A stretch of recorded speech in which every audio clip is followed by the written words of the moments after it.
Gənclər arasında stres və depressiya halları getdikcə artır. Həm məktəb, həm də ailə və sosial çevrə gənclərə böyük psixoloji təzyiq göstərir. Amma çoxları bu problemlərin öhdəsindən necə gələcəyini bilmir. İlk növbədə depressiya adi bir yorğunluq və ya kədər hissi deyil. Bu, ciddi bir emosional vəziyyətdir və uzun müddət davam edə bilər. Apollo Hospitals'ın məlumatına görə, depressiyanın əsas simptomlarına yuxusuzluq, özünə inamsızlıq, iştahanın azalması və ya artması, hətta intihar düşüncələri daxildir.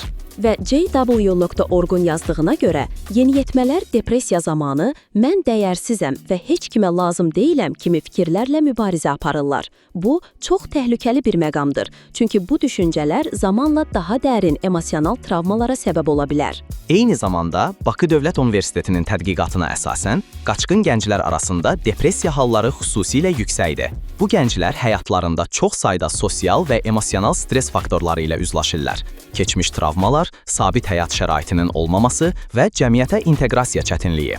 Amma maraqlıdır ki, bu tədqiqatda qeyd olunur. İnsan psixikası uyğunlaşma qabiliyyətinə malikdir. Yəni, düzgün yanaşmayla bu streslərlə mübarizə aparmaq mümkündür.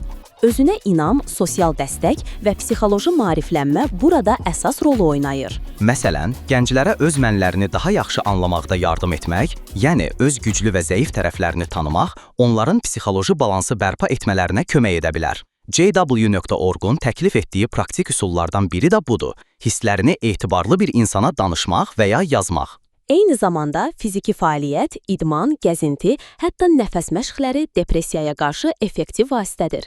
Bu, sadə görünə bilər, amma beyində xoşbəxtlik hormonlarının ifrazını artırır. Bəli, və bir vacib məsələ də var, sosial təcrid. Çox zaman depressiyada olan gənclər özlərini dostlardan və ailədən uzaqlaşdırırlar. Halbuki sosial dəstək depressiyanın qarşısını almaq üçün ən təsirli faktorlardan biridir. Sonda isə deyək ki, əgər siz və ya tanıdığınız bir gənc bu əlamətlərlə üzləşirsə, bu zəiflik deyil, əksinə kömək istəmək bir güc əlamətidir. Psixoloqlara və etibarlı insanlara müraciət etmək həyat dəyişdirə bilər. Çox doğru. Depressiya bir son deyil, bir mərhələdir və bu mərhələni keçmək üçün ilk addım bu barədə danışmaqdır. Elə bugünkü podkast kimi.